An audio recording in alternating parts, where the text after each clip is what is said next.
back to Talking with Our Traders, a Caesar Sportsbook original series, the podcast that takes you inside the mind of the sportsbook with our very own Caesar Sportsbook traders. I'm your host, Cindi Edwards, and with me today and all season long, Craig Mucklow, Vice President of Trading here at Caesar Sportsbook. Hello there. And Joey Fiesel, Head of Football here at Caesars. Hello. And since it's Thanksgiving week, we're serving up plenty of betting insights to keep you full all weekend long. Guys, how are you doing this week? Good. My stomach already hurts in anticipation of tomorrow's meal. Getting ready? Mm-hmm. Yeah. Thinking a day ahead of you. Thinking a day ahead. Okay, guys. Well, it's college football's most anticipated weekend of the season. So let's get into it. Oklahoma beat Missouri for their third straight ranked win. Are the Sooners the most dangerous two-loss team in the country, Joey? Yeah, I believe they are. This team isn't flashy offensively, right? They're not going to be, Craig's absolute nightmare of a college football team like your Indiana.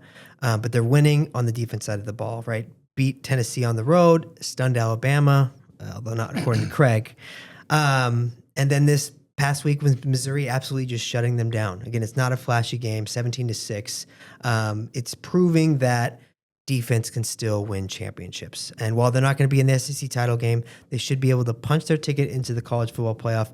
And I don't know any team right now outside of Ohio State, which I don't think is afraid of anybody, that wants to play this Oklahoma team. Ohio State still won't want to play them until the final. We discussed all year how brutal their schedule was. Their price at the start of the season to make the playoffs reflected that. They've played 7 ranked teams. They've won both on the road. They've got a top 10 defense. They are fully battle tested. Nobody wants to play them. Absolutely. Yeah, it's going to be fun. I mean, this we're right into where we're deciding who's going to be in the college football playoff, right? This is like kind of the final week, and then you got the title game, so it's just going to get irrelevant teams in there. But yeah, this Oklahoma team, no one wants to mess with them. Okay. Texas A&M crushed Samford. It didn't cover, though. Aggies hold the number 3 spot in the AP heading into this Texas showdown. Are bettors treating A&M as a top-tier team with the Ohio State and Indianas? We do not see that week in and week out with this Texas A&M team like we see with your Ohio State and Indiana's, right? They're showing up to the betting window. It doesn't matter what the number you put out for those two teams. They know they're going to go out there. They play two different styles, right? Indiana's going to try to jack up the score. Doesn't matter if it's in the middle of the first quarter or the last 2 minutes of the fourth quarter, they're going to try to score. Ohio State just methodically throughout the game just wears you down, and you can't get anything done offensively. And then they're able to just scheme their way and get into the end zone. But Texas A&M, they're not treating them the same way. And maybe that's just the competition, right? Your Big Ten is going to be really highly stacked, and then you're kind of playing lesser teams. SEC is a little bit more anybody can win on any given Saturday. So they're not treating A&M just yet. A&M also has a very good defense. Offense is a little bit shaky. We saw with their last game with, outside of the Samford game with South Carolina, they were down big, fought through adversity, which is good for them, but they got down big in the first place. So, this is, I presume that whoever A&M is going to play probably next week in the SEC title game, we're going to need A&M because it's going to be one of the big dogs. So they're not being treated, even though they're AP number 3, they should be in the college football playoff. They're not being treated as that top tier team at the moment. Crushed. They were a 54-point favorite. Winning by 70 is crushing. Not covering is called underperforming. Ooh. I took a look at the handle versus on the futures. Yeah. Indiana and A&M are a third of the handle of what Ohio State is for the outright. Yeah. But that goes to speak as well because relative odds.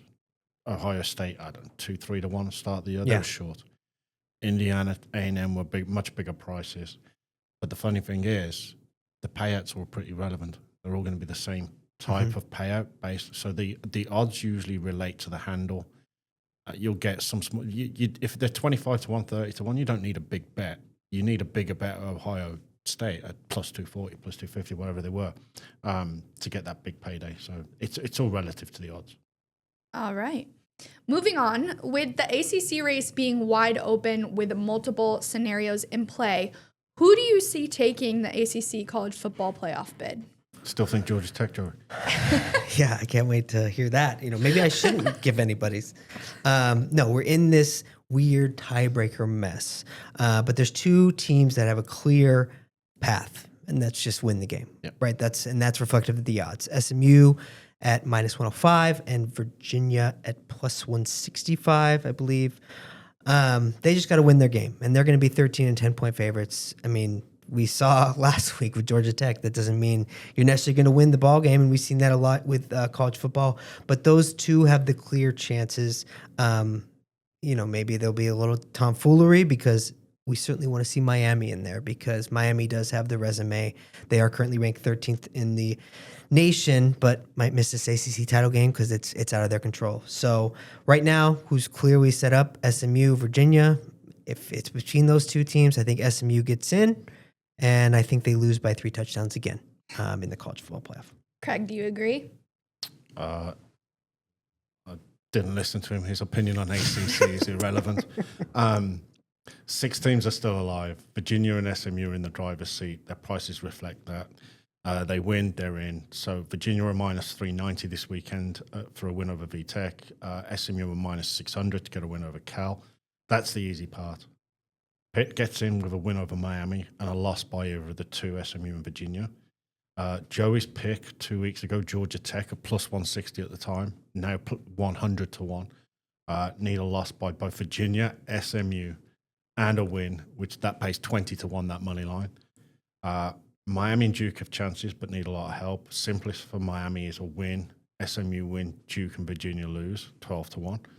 So it's obviously SMU and Virginia right now. If Miami don't make the ACC championship, I don't think they make the playoffs, given how good their resume is, because Notre Dame are ahead of them. Right. Yeah. Did you guys have to adjust the conference pricing due to the whenever you're doing tiebreaker? Crazy. Okay. It's my least favorite part of the job is trying to find out what the tiebreaker scenario and kind of doing every permutation for that. That's the most difficult part. On the trading floor, how we start is we ask Joey which one he likes first, and then we put them in 100 to 1, and then we work out the margin of everything else. All right. Well, it is rivalry week for the college football. Is there a game that you're personally excited to watch this weekend? There's a couple ones that I'm really excited about. I mean, first, it's kind of a rivalry that's been renewed, this Texas A&M Texas, now that they're in the same conference. Right. Big implications of that, right? A&M wants to win that game. Texas goes into the year as being the number one. That's obviously hasn't worked out for them entirely.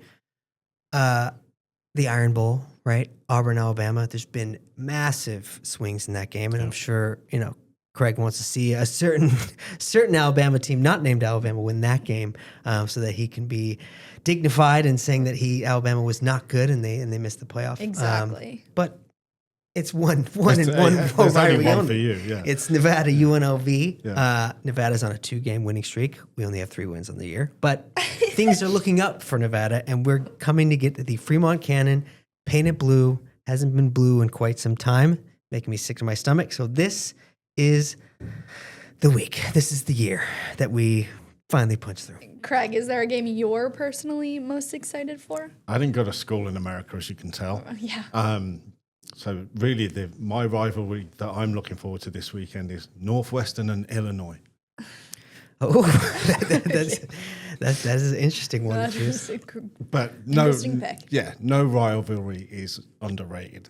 Really, okay. Because whatever school you went to, like, I don't know who Syracuse's rival is, but it's your school. It's like it matters a lot, and it's the best week of the season. But I do love the Iron Bowl.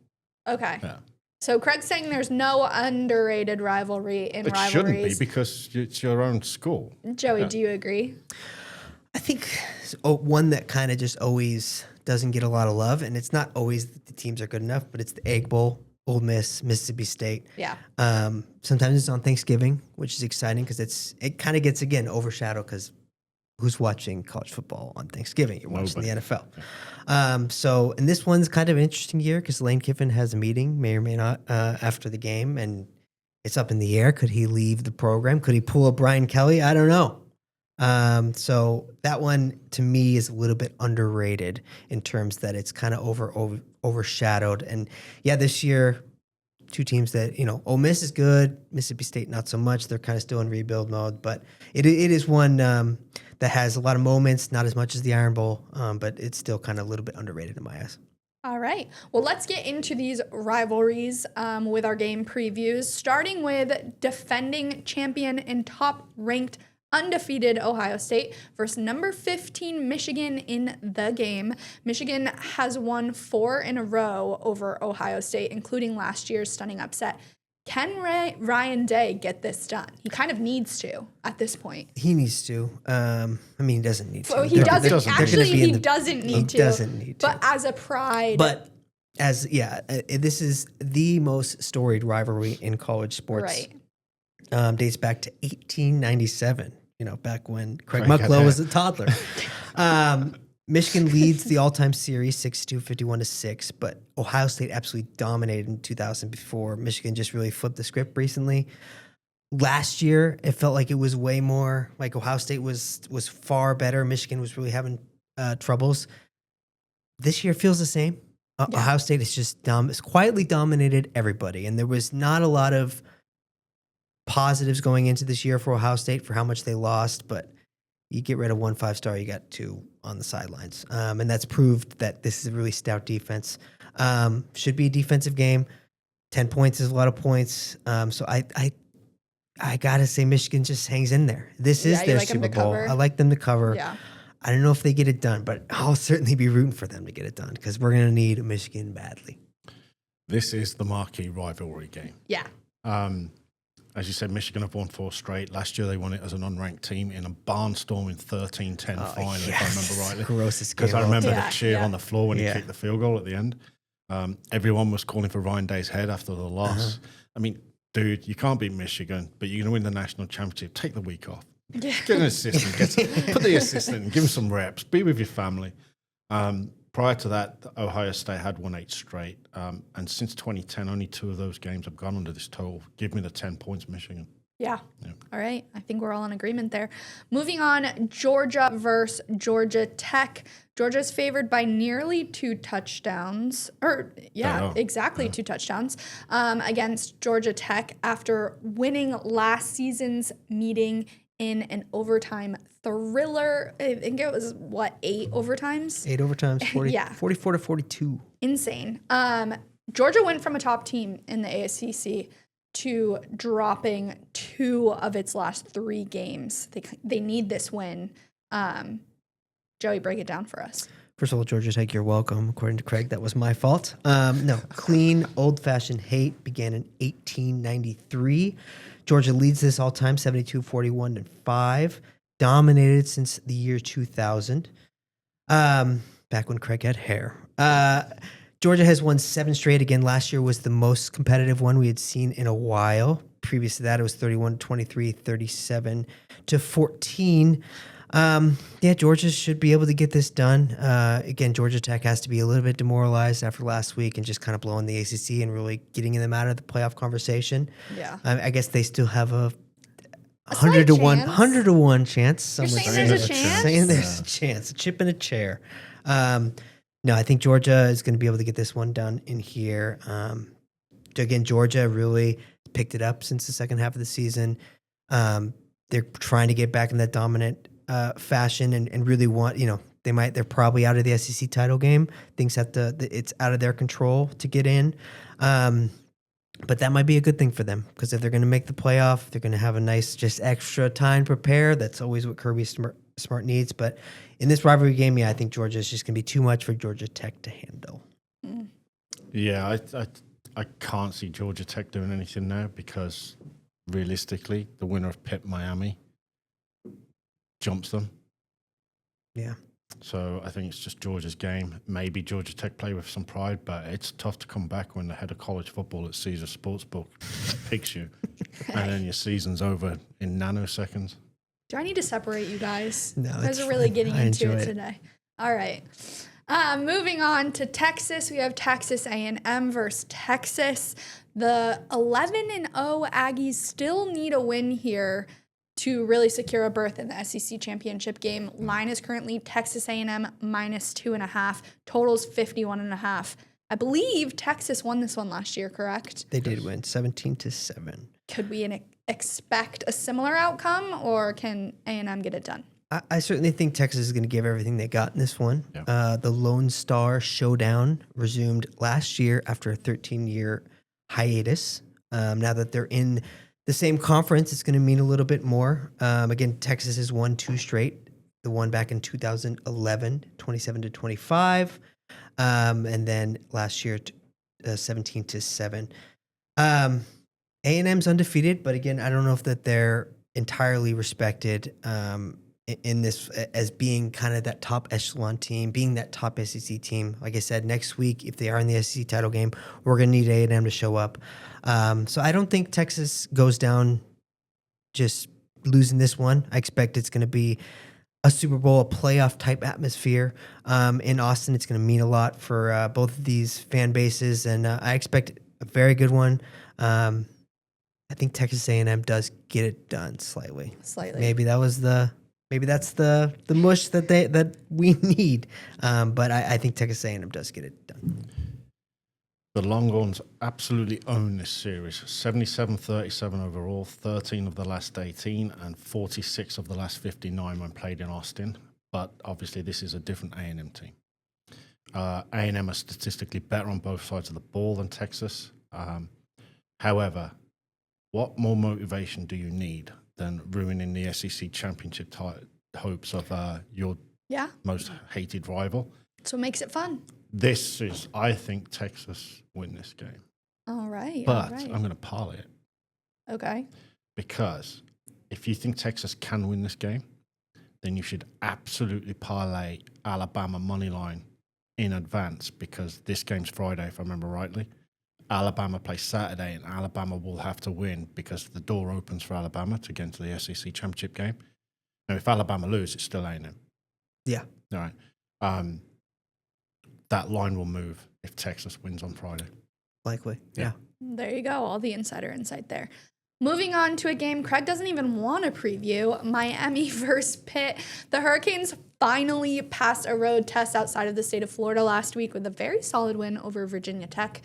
Miami's offense has been looking better as of late. However, can we expect that Pitt might cause some chaos here?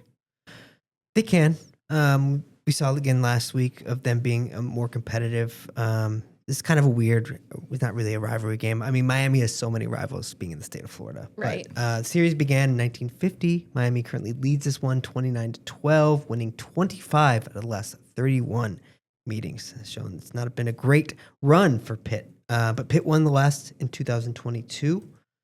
I kind of want Miami to win here and then have a little bit of chaos for the ACC, just for college football, just for competitive sake. Because I have trouble seeing SMU or Virginia being competitive.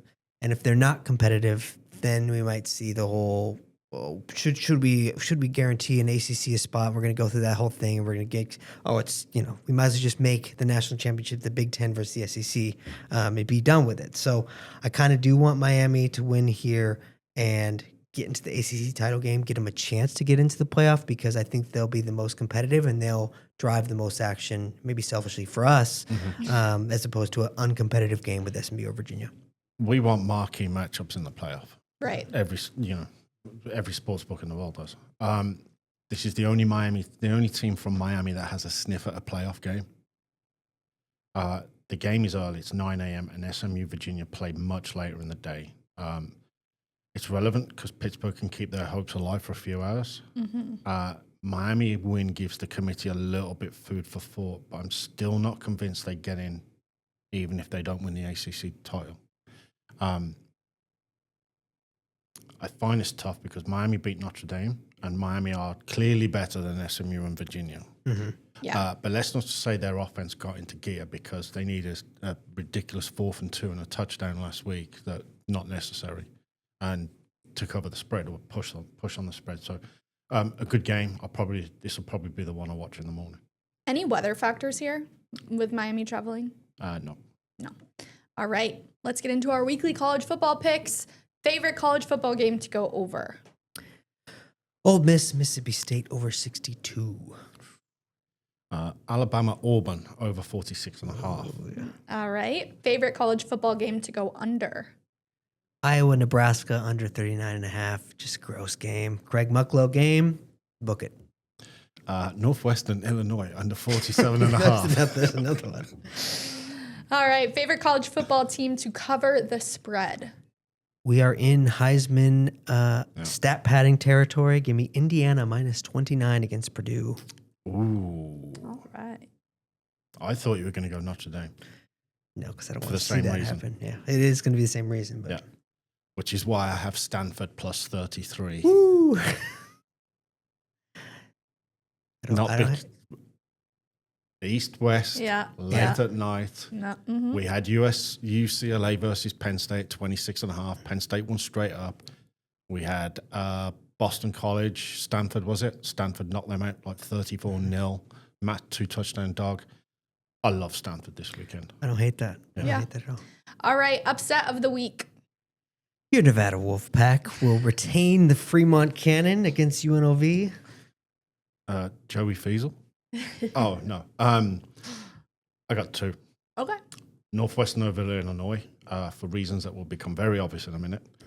And Auburn over Oh, Alabama. he loves it. Yeah. All right. All right. Craig, give us your weather watch. Oh, boy. Oh, boy. Friday, Buffalo first half. Saturday, Florida first half. K-State, the whole game. Oklahoma State, the whole game. Oklahoma, the whole game. Very, very windy. Northwestern Illinois is snow, wind, and ridiculously cold. It's 30 degrees the whole game. I am watching that game. That is a football game. Yeah. His favorite kind. Yeah. All right. Well, let's get into NFL. We have games Thursday, Friday, Sunday, Monday. What more could you ask for? Nothing more. It's a great Tuesday. week. Do you guys get any days off? No. All right. Never. Okay. Well, let's start off with a rapid fire. Are you guys ready? We're going to ask, will these quarterbacks be starters next season? Yes or no? Okay. Let's do it similar to last week. You both go at the same time. If you have anything to add, feel free. Okay? Okay. Ready? Ready. Shador Sanders. Yes. Care to? Yeah, I mean, I think that the Browns probably go with him. I don't necessarily think he's a great quarterback, but I think he's accomplished something that a Browns quarterback as a rookie or their first start hasn't been able to accomplish in a long time. Well, you beat the Raiders. He beat the Raiders. I don't think they have many other options. I don't think that they're going to go back to the well and draft a quarterback again this next upcoming year. Probably the shouldn't. Browns. Probably. Yeah, they might. They might just do it. So I think there's plenty other holes. There's plenty other stuff you can really bolster the defense or get even a skill position, kind of where they're going to be sitting in that top 10, or trade out of it, right, and just kind of build more draft capital. You still have to make up for the Deshaun Watson absolute debacle. Yeah. And that starts next year. You're out of it, I believe. So I think it's rebuild mode. I think Dylan Gabriel is not the answer. I don't think either these quarterbacks are going to be great, but it's the Browns, and you still are in consistent rebuild mode. So I think Shador might get the nod. Even though I don't think he's great, I don't think the Browns are great. I don't think they need a great quarterback to be competitive. All right. Well, Dylan Gabriel. I'm the opposite. Yes. I'm gonna go no. You think the Browns stick with Dylan Gabriel, or you think he plays somewhere else? I think you're crowning Shador as MVP right now after one win against easily I don't the know who's worst team doing in the that, league, but I right? certainly am not.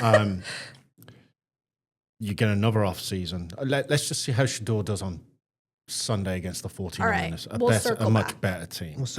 I might eat humble pie on top of all the other pie I'm going to eat this week. And I'll be completely wrong and I'll put my hands up. But right now, I think Gabriel showed me more. All right. Geno Smith. No. Jameis Winston. Oh, I wish he was. I wish he was too, but no, he won't be. But he's going to be on some sort of franchise that's struggling. He's so fun. I think he so stays with the fun. Giants because I think he and Dart have such a rapport together, and he's a great locker room guy. And the Giants have competed with Jameis under center while Dart's been out. Yeah. The Giants. It's the Giants. The Giants would be crazy to break up that 1-2. Okay. Yeah, I agree. That's probably a good move for the Giants to hold on to him. Get rid of Russ. Russell Wilson. No. Kyler Murray. No. Yes, on a different team. I think there's going to be some, there's some quarterback play that's left a lot to be desired. I think the Cardinals are going to kind of part ways with him, but I think there's enough bad quarterback play that he's going to get a job somewhere. I apologize. You are right. He will be a starter somewhere else next year. New York Jets. I could see it. Okay. Makes sense. Jacoby Brissett. Unfortunately, not. I think he would. I think Arizona Cardinals are going to go with him. I don't know if they might draft a quarterback, maybe, but I think things are. Although the Cardinals are not winning games, I think having Brissett in there, it just seems to be a little bit more of a positive, a little bit more of a better culture. And I think Brissett is that fill-in guy, and maybe you draft a guy and then have him sit behind Brissett, because Brissett can be. He's not as fun as Jameis Winston, but he has the experience. He's been a quarterback at everywhere. Yeah. He's the positive backup. So I think next year they start with Brissett, and then just have that quarterback that they're going to choose and kind of develop behind Brissett. Kirk Cousins. No. Yeah, no. No. J.J. McCarthy. No. Yes, I think they're going to stick with him. Vikings. I don't know if it's the greatest idea. He's putting up terrible numbers, but I don't think they're giving up on him just yet. We'll circle back to that one. Mac Jones. No. No. Aaron Rodgers. No, retired. Retired. Joe Flacco. Retired. No, yeah, probably retired. Justin Fields. No. I don't know if I want to know an NFL without Joe Flacco. I love Joe Flacco. He's another one. Okay, that was fun. Well, let's circle back to a few of the points that you guys hit on during that rapid fire. Shedeur Sanders, first of all, he got the win in his much anticipated first NFL start last week. How would you grade Sanders' performance overall against the Raiders? And do you believe he has long-term potential for this team? Clearly, Joey, you do. Craig, you might not. Yeah. I think his debut was fine. I don't think it was spectacular. Right. I don't think it was great. I think we all knew going into the year going into the week that the Raiders are bad and they're going to blow a game, and they did. Didn't have necessarily super flashy stats. His one touchdown pass was really just the scheme and Dylan Sampson just running a 53-yarder or 66-yarder, whatever it was. It was on a screen pass, so it was, a Drake May type pass that worked out for them, right? Checking it down. That's just ridiculous to say. No, but I think, he snapped an 0-17 rookie starter for the Browns, so that should be at least positive. Metrics-wise, it wasn't great, but he's a rookie, and he's a Browns quarterback. It's not expected to be great, so I give him a B on the Browns scale. If it was any other team, it'd be a C. But on the Browns scale, It's a weighted scale. It's a weighted scale towards the Browns, just the problems that they have on the offensive side of the ball. So is he the next great quarterback? Probably not. But is he a bad quarterback? I haven't seen enough yet to be declaring him a bad quarterback. So bottom line, he's intriguing, and he likes to talk. That's always fun, whether good or bad. But yeah, we'll see how it is going forward. But I'm not going to throw him out as he's a bad quarterback yet. Craig. Just like my scales back home, weighted. My grade, meh. Mid? Meh. Meh. MEH. Okay. Yeah. Is that worse than mid? Yeah, I assuming think because so. mid because is it's 50%. bad. And Okay. Look, the kid can only beat what's in front of him. You beat the Raiders, whoopie-doo. Yeah. Let's see how you do when the weather's really bad and you play a decent team. And we will see this on Sunday. He was quoted saying that was just after 1 week of practice. Imagine a whole off season. So he's clearly feeling himself a little bit. Of course He he is. He's just won a game. Yeah, which he should. Okay. Is J.J. McCarthy a bust or just a rookie? He's putting up pretty bad numbers. Yeah. But I think going into this year, it wasn't expected. I mean, I expected him to have a little bit more of an impact, but missed all last season because of a knee injury. So this year was really his rookie debut. I think it's a complex system under O'Connell. That's why we saw Darnold last year really kind of succeed in there, because he had all that NFL experience. He could deal with a more complicated system. So to me, he's just a rookie, although he's putting up numbers compared to Jamarcus Russell, which is that's not a good name to compare yourself to because he was a bust, possibly one of the biggest busts. So I'm going to still say he's a project. I'm not going to just absolutely say he's a bust. If you look back, Peyton Manning, Matthew Stafford, those are two exceptions, but they also had horrific rookie debuts and ended up being to where they are today. So Great point. I don't want to throw them out just yet, but right now it's not looking good. Just like Alabama quarterbacks and Michigan quarterbacks, they are historically awful in the NFL, except for one, Jim Harbaugh. Wait, you're gonna just throw out Tom Brady like that? Oh yeah, I forgot about it. He's got the worst QBR of any starting quarterback. 6 touchdowns, 10 picks, constantly injured. He missed his first year. He's missed half of this year. Somebody who I really respect, Diana Rossini, raised the question about McCarthy's future a few weeks ago, and I read that article. I respect her more than I respect my opinion on NFL, so bust for me. Okay. All right. I'm still confused how Craig just conveniently forgot about Tom Brady, the GOAT. Okay.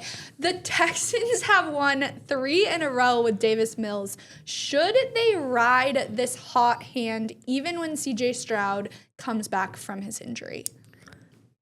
No, I think the Texans are winning these ball games because of their defense, not so much. And DeMeco Ryans has made it very clear. When CJ's back, he's our starter. You do not want to build – I mean, this is a guy you've invested in. You want to invest in for the future. So you're not going to be like, oh, all of a sudden Davis Mills is the guy. Like, no, I think it's really the Texans are winning these games because really good defense. It's not – Davis Mills he's playing fine. But I wouldn't say that he's the Heisman of the NFL, right? Like I can't believe how good Davis Mills is. Like no one is saying that. So he's earned respect and he is a quality backup. But when CJ Stroud's healthy, he's the guy for this team. It doesn't necessarily speak of a playoff winning quarterback. This does it. You beat the Jags in a comeback. Okay, I'll give you that. You put up 1 touchdown against the Titans. 2 scores against the Bills where the defense absolutely dominated and gave a great field position all game long. Yeah. Stroud is your guy. The defense is your persona of the team. It's not Davis Mills. Yeah, you've done a great job. It's Stroud's team. All right. Not even debatable. CJ Stroud has been struggling, though. He has been. Maybe he'll come back and maybe all he will be well. Maybe he'll be better. Yeah. Okay. Why is JSN not getting more attention for his historic season? He has a better stat pace than Calvin Johnson's best season. What do you guys think is the cause here? I think it's a couple different things, but we got a resident Seattle fan, and I keep telling him each week, JSN is just always open. He's always open on the field. He's playing very well, and should get the Offensive Player of the Year for good reason. A lack of hype. He's playing for Seattle. Yeah, do you think people just aren't watching People Seattle are just games? watching Seattle games. Okay. They Seattle's not a glamour team. They're not your Dallas Cowboys. Even though Dallas Cowboys are mid this year, they're still driving a lot of handle. You don't see that same thing with Seattle, so I think there's a market bias. He's not a diva. He's not a diva wide receiver, right? He's there as he plays the game. Same thing with Cooper Kupp. Cooper Kupp, when he was, he did get the hype. He did. But it took a while for that because Cooper Kupp's not out there. He's talking scheme out there. JSN is just doing his job, right? He's not sitting there, I don't know why I didn't get the ball on this play, So that probably adds to him is he's not going to drive a lot of media hype there because he's not creating drama. It's that old MVP bias where it's just not, it's more towards quarterbacks. So I think it's a combination of all three. I think if JSN hits 2,000 yards, he's going to force that conversation. He's going to be in that Cooper Kupp type scenario where, wow, this guy is really good. And yeah, he's always open. So he should probably get the hype he should because he is having a phenomenal year. And every time I watch a Seattle game, he's always open. Yeah. Just getting separation. He's doing a great job. So we'll see as we get kind of towards the end of the year if it'll start to pop up on people's radar. Do you know what? That was pretty good. I'm genuine. I'm not joking. That was impressive. You're giving him a compliment? Yeah, I'm going to rip it away. Wow. All right. I see 3 issues here, but Joey's analysis was pretty good. Calvin Johnson was on a Lions team that was bad and he outperformed. JSN has gone up against only 2 top defenses all year, top 10 defenses. In those games, he got 1 touchdown. And 3, and I really now regret not double checking this. Looking at his stats, he seems to be Seattle's only wide receiver, right? Only the Lions have anything that resembles such a mismatch on a 1-2 wide receiver basis. So JSN, 107 targets. The next best on the Seahawks is 46. Yeah. That's a 70% ratio. The Lions have 107 to 55, 66%. No other teams are anywhere close to that. His 80 receptions. The next best on the Seahawks is 31. That's a 72% ratio. The Lions, 60% ratio. I should have looked at Calvin Johnson's comparable that season. Yeah. I didn't. But I just think Darnold has eyes for one person. Fair play. He's always open. So Yeah. All right. Did the Raiders make the right decision in firing offensive coordinator Chip Kelly? Was he really the problem in Vegas? I don't know if he was the entire problem. I think Vegas has a lot of problems. But on paper, yeah, the move was justified. The Raiders ranked 30th in total offense, tied for last in scoring points per game at 15. Geno leads the league in interceptions. It's been sacked 41 times. Raiders, they have offensive line problems. It's been obvious. And when you have offensive line problems, you have Brock Bowers problems, right, with being injured. You're not going to be able to get your glorious running back, which we'll make Craig say the name, Ashton Genty. It's not going to happen. So I think they just have a lot of problems. But Kelly wasn't the sole culprit, but he certainly wasn't elevating their game at all, even with all the adversity. So probably the right move. He was making quite a few dollars a year too. So you'd expect him to be even better. And he wasn't that. So I don't think he was the entire problem. I think Raiders have 100 problems, but I think certainly getting a change of pace might help them in this case. Chip Kelly doesn't throw a league lead in 13 picks. He hasn't been sacked a second worst 41 times. He doesn't have the second worst QBR. He doesn't have a $40 million cap hit for those statistical masterpieces. I don't think Chip Kelly's a problem. But again, and we've said it multiple times to different teams, you've got to build an offensive line. If you don't have an offensive line, your offense is going to struggle because you can't run the ball and you've got no time to throw the ball. Yeah. So, to Joey's point, several problems there, but probably the right decision. Probably. I mean, we saw the next offensive coordinator for the Raiders in week 1 in the booth on Monday night, didn't we? Oh, yeah, we did, huh? All right. Let's move on to the Dallas Cowboys. The Dallas Cowboys beat the Eagles last week in a major comeback win on a 2-week emotional win streak there. Will the Dallas Cowboys make the playoffs? I don't think they will. I think the NFC is just a bit too crowded. But the comeback win was good. Down 21 points. Good for pre-match, bad for in play. Bad for in play. But it was at least good to see them. I like to see when teams are down, and I'll always want to always going to come back. The in-play side, that's fair. That game was like watching the Keystone Cops. Nobody wanted to win. Yeah, nobody. Oh my God, it got so messy. Oh, it's not as bad messy. as the Madrid game. I was waiting for both teams are actively trying to lose that game. But no, they're certainly, I think, 10th in the NFC, 2 games behind the 49ers for the final wild card spot. So they're going to need to finish 5-1 down the stretch. They have the Chiefs on Thanksgiving, then the Lions, I believe, Vikings, Chargers, Commanders, Giants. So they're going to need to finish 5-1. I'll give the Cowboys credit. Their offense has been much better than I expected. I think Schottenheimer's done a really good job with his team. Defense has some struggles, which they're going to need to rebuild in the offseason, but Jerry got some picks for that. So I don't think they get it done this year, but I do think they're a team to watch for next year, especially if they fill in some of those pieces with the defense, because the Eagles' stock is going down, Cowboys' stock is rising up, Giants is also rising up, but Commanders is rising down. So I think this is a team to look for the future. I don't think they get into it this year because there's just so many good teams in the NFC right now, and it's going to be hard to overcome their deficit right now. The division's out of the question because the Eagles only need 2 wins the rest of the season, and one of those games is against the Raiders this year, so that's a win. So the Eagles need to find 1. And they're a touchdown favorite this weekend. The Cowboys have 3 remaining games against teams with winning records. the tie helps them slightly. I was going to That's ask the game if they it should have helped or lost. hurt. They should have lost that game. I just think too little, too late. I thought there were 3 back in the wild card, but I probably miscounted. But I just don't think they quite get there. Gotcha. Well, speaking of their offense kind of clicking, overreaction or not, George Pickens is the wide receiver 1 in Dallas. Not an overreaction. Not an overreaction. I think it's a little bit overreaction. I think what we're kind of seeing here, and this is in a lot of NFL teams, right? It's a copycat league. Everybody's going to do it. Go get 2 wide receiver 1s out there, which to the Cowboys' credit, this has worked out. Yeah. We're seeing with the Rams. The Rams had Puka, and then they had Cooper Kupp. We kind of said, hey, Cooper, you're getting a little old. Bring in Devontae Adams. Look at them. Now they're the best team in the league. Yeah. You're seeing that a lot where you're just seeing teams that are like, let's go get 2 wide receivers because guess what?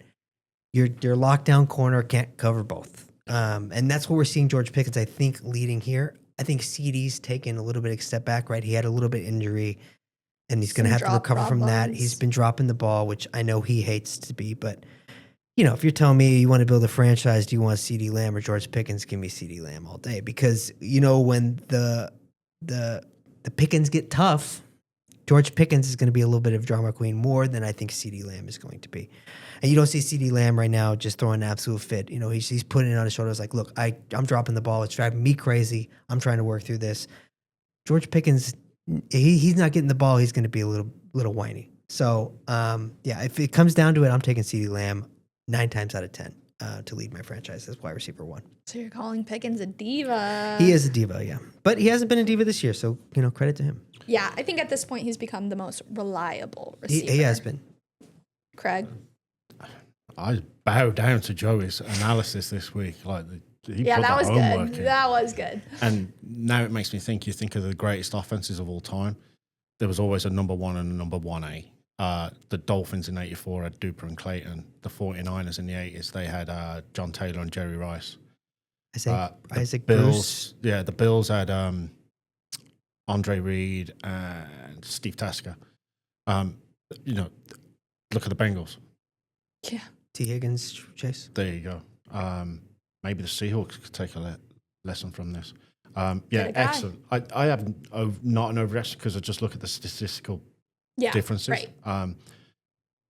Pickens beats CD on every single statistical measure. 8 touchdowns versus 2, 1,000 yards versus 600, 70% reception rate versus 60%. And Pickens fumbles the ball more than CD Lamb as well. It's 2-0. All right. Let's get into... I had a better joke. Yeah, okay. Yeah, let's move on. Let's get into our game previews, starting with our first Turkey Day matchup, an NFC North division battle between the Packers and the Lions. Guys, neither of you are high on the Lions. Joey, you called them pretenders last week, but you both have admitted that the Packers play to the level of their opponent. Yeah. So who do you think has the edge here? I like the Packers in this one. It is tough because the Lions do have an edge, right? This is the second game you're playing, and it's always hard to beat them the second time, right? Because if we go look at the game tape, right, the Packers are like, okay, here's what we did good. We got to replicate that. Yeah. Lions like, here's what we did wrong. We got to fix that. Yeah. And so it gives that edge to the team that lost. But is Dan Campbell still calling the plays? Yes, he is. No, I think Green Bay's defense is just going to be too tough. We've seen the offensive line for the Lions having some trouble. Jared Goff getting pressured, and what do the Green Bay Packers do well? Pressure the quarterback. So I think this is going to be a really tough game for Jared Goff. I like this under. The Detroit got away with one last week with beating the Giants. That was my favorite game of all time last week. Jameis Winston, it's so fun. Catching the ball, he's doing the Heisman pose, pushing, getting in the end zone. I'm leaning, this line moved, was 3 early in the week. It's now down to 2.5. I still like Green Bay, and I think this is going to be a defensive game for the Packers. They're going to be able to control the ball and get this done again. The 3 Thanksgiving games have combined wins of 14, 11, and 9. And the one with the most wins is the first game on Thursday morning. To quote Dan Campbell, Detroit, Green Bay, Thanksgiving, everybody knows. Right? This has been on his calendar since week 1 when the Packers absolutely demolished the Lions. I feel Detroit needs this more than Green Bay because a loss pretty much kills any tiebreaker in the division because the Lions would be 1-3 and the Packers would be 3-0.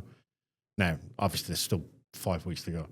On both my ratings, I have the Lions as 4.5-point favorites here. So 2.5 feels a bit of a steal, especially given the revenge as well.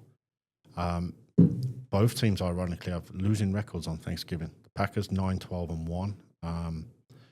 The Packers versus the Lions are 9-12-1, but both teams historically have losing records. But the Lions were terrible for Yeah, that doesn't surprise me. Yeah.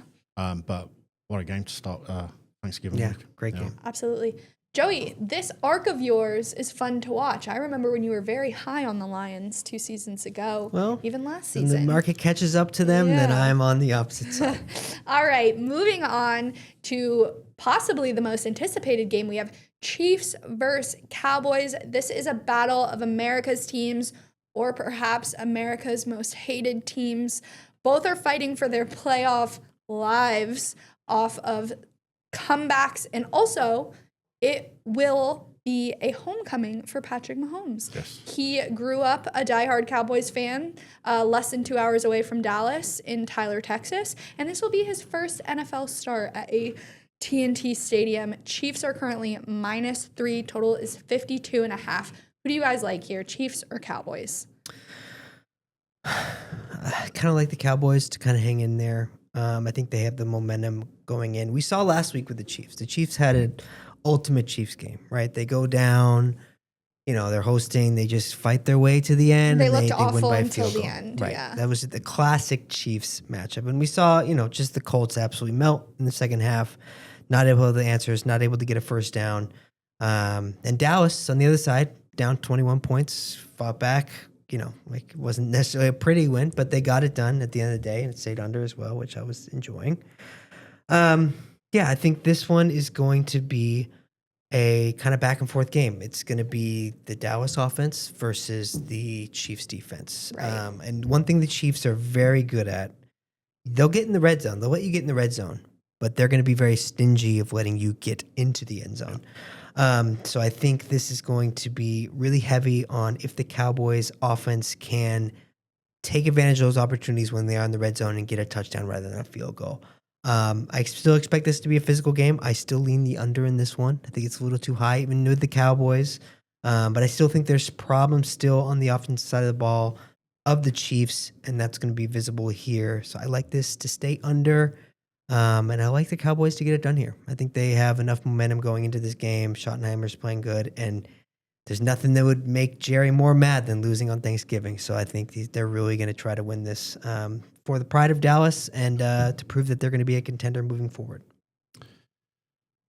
Reading my notes, I had America's team versus America's second most hated team.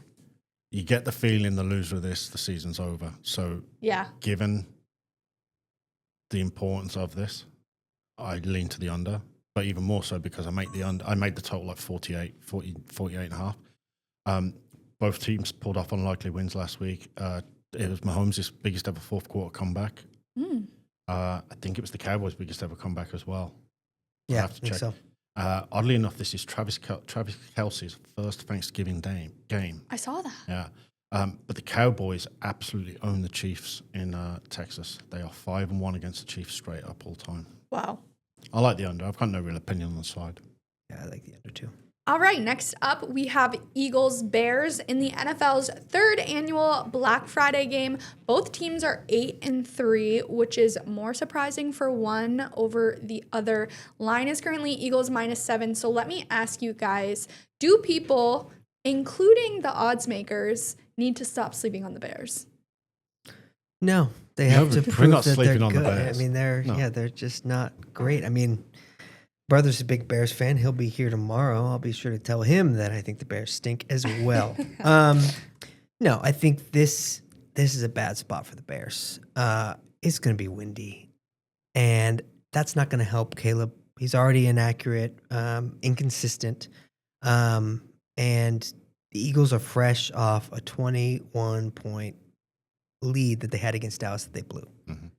Good teams are going to take from that and kind of build upon that next week, fix the mistakes that they had. This is a Super Bowl winning team from a year ago. So This is just a really bad spot for the Bears here.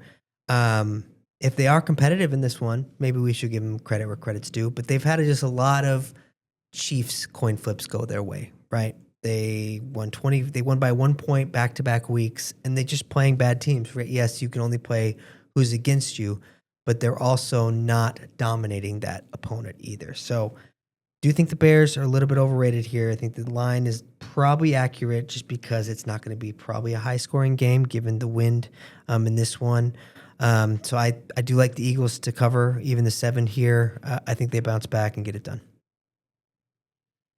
Yeah, we'll see. We'll see how good the Bears are. Only the Steelers was a win against a winning team, with a team with a winning record this year for the Bears, and that was against a backup quarterback. So, yeah, asterisks on that one. The next 5 weeks for the Bears, 5 out of 6, Green Bay twice, San Fran, Detroit, and the champs on Friday. Only one team has had an easier schedule this year in the NFL. Who's that, Cindy?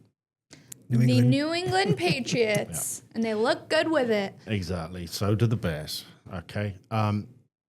It will be windy. It's going to be similar to Detroit, Philadelphia on the Sunday night game when it was low scoring. I love the Eagles here, especially after the embarrassing loss. In good weather, I'd be all over the 7, but because of the bad weather, I think Philly probably grind this one out in a low scorer. Yeah. I'd probably avoid the spread. I'd probably just take the total. Yeah, don't hate it. All right, well, let's get into our weekly game picks. What is your favorite NFL game to go over? I don't want to say it. I don't want it to happen, so I'm going to mush it right now. Ravens Bengals over 51.5. The final Thanksgiving Day. Joey B coming back. He sure is. Ravens defense still isn't fixed. We know the Bengals defense isn't fixed. So I think, this is going to be going over the total with the return of Joey B. Saints Dolphins over 41.5. Gross. All right. Favorite NFL game to go under? Packers Lions under 48. Start this Thanksgiving off. I think it's going to be the Packers game. They're going to play that slow, methodical pace, control the ball. This one should go under easy. I like that under, but that's indoors. Bears Eagles under 44.5, please. There you go. I hate it. Good call. Favorite NFL team to cover the spread? Your New York Football Giants on Monday night catching 7.5 against the Patriots. I got the Dolphins -6 off a bye at home. Saints are terrible. There's a smell of maybe you could make the playoffs, but that'll be ironed out pretty soon. So yeah, I like the Dolphins. All right, NFL upset of the week. I like the Texans to upset the Colts. I think it's going back to a team that really blew it. Are you a good team? Are you a bad team? I'm not sure the Colts have that in them yet. And Texans are playing very good defensively. It's not Davis Mills. So I think Texans take care of it. The Colts. I'm not interested in getting 7.5 points. Give me the Giants straight up plus 305. All right, Craig, any weather to be aware of? Yeah, and first halves actually. So Eagles and Bears on Friday will be really windy first half, and then it'll die down, but it'll still be up at 17, 18 miles an hour. And then Sunday, Shedeur Sanders gets his first taste of Cleveland, Ohio weather in the NFL, and that'll be really bad first half as well. All right, let's get into our Talking with Our Traders quick pick anytime touchdown parlay. Each one of us is going to choose a leg, and then we're going to put them all together and put them on the Caesar Sportsbook app. So if you like it, tail it at home on the Caesar Sportsbook app. Who would like to start? I'll go because he threw the pick, and of course, I'm on the Raiders, and they could only get it to the 20-yard line. I know. I thought, you should have went with the other one. I know. I thought about it. So I'm going to double down like a true degenerate. 49ers defensive special teams, bad weather, Shedeur. He's going to get careless with the ball. And I will say, I thought that was the greatest turnover all the time. Jerry Jeudy's the other day. That hop, skip, and a jump. The hop, skip, and a jump. Yeah, that was the weirdest one ever. I'm going Aronde Gadsden the second. Lovely. Plus 198. I think... it's the Raiders have trouble playing defense, so I think this has been the target. The Chargers want to get back into contention, and I think they start here with a touchdown by Aronde Gadsden. I like that. All right, let me stick with the Browns, and I'm going to go Judkins to get into the end zone. Good running back.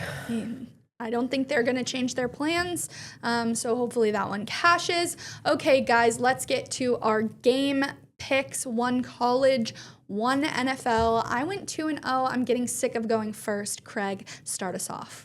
Well, as predicted, the only thing I got right last week, I hated both my picks. All my angles were not around. I couldn't find a single one. Of course, naturally, I went 0-2. And if I was really smart, I would have just flipped them around. But I didn't because I'm stubborn. So here we go. Actually, I do like these two this week. Bears, Eagles, first half under. And Northwestern Illinois under 47.5. All right. I'm going Heisman padding. Indiana minus 29 for my college play.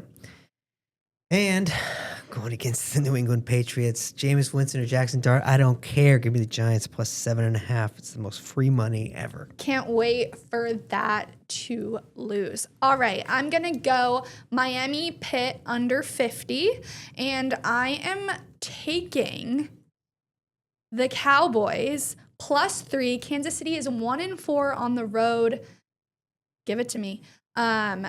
All right, guys, that is a wrap for this week's episode. If you don't already, please subscribe to Talking with Our Traders wherever you listen to your podcasts. Follow at Caesar Sports on Instagram, Facebook, X, YouTube. Have a wonderful holiday weekend full of NFL and college football games. Guys, what would you like to say to everyone before we wrap? Enjoy your families. Enjoy some football. Enjoy some food. And yeah, it'd be a very exciting weekend with a lot of sports.